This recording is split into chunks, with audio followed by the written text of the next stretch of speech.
jobs, ladies and gentlemen, represent the light at the end of the budget tunnel. That's why job creation drives this budget. While jobs is his #1 priority, Governor Dannel Malloy delivers his budget address saying sacrifices will be needed from more than just taxpayers to fix the state's fiscal problems. Hi, everybody. Thanks for joining us tonight. I'm Sonia Baghdadi. I'm Keith Kunst. Aaron Kramer has this night off. Governor Malloy says times are indeed tough, and the state can no longer afford state employee wages, health care, and pension benefits. In his budget address, the governor says it's time for the unions to give much, much more. Chief Political Correspondent Mark Davis joins us live tonight from the state capitol with more on the governor's message specifically to those labor unions. Mark. That's right. Good evening, Keith and Sonia. Good evening, everyone, from the state capitol in Hartford tonight. The message from Governor Malloy to the state labor unions was crystal clear. Give back $2 billion in wages and benefits or face big layoffs.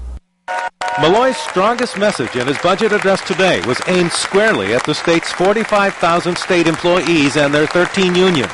What they've given in the past and have proposed lately is not enough. They've got to give more.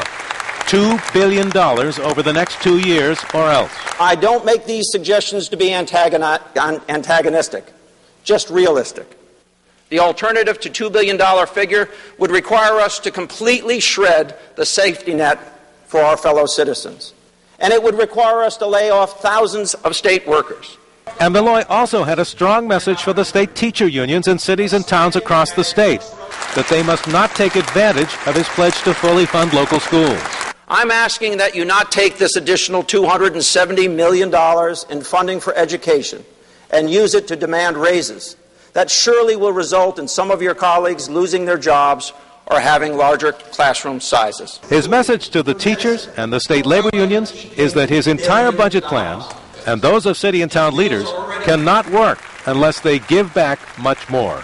We have done our part in increasing funding for education. But we need all of you to step to the plate, as some of you already have. Republican leaders who are leery of some of the spending give Malloy high grades on the message to the labor unions. I think he was very strong on that. It is past time that we readjust and make those pension and benefits in line with what the private sector is doing.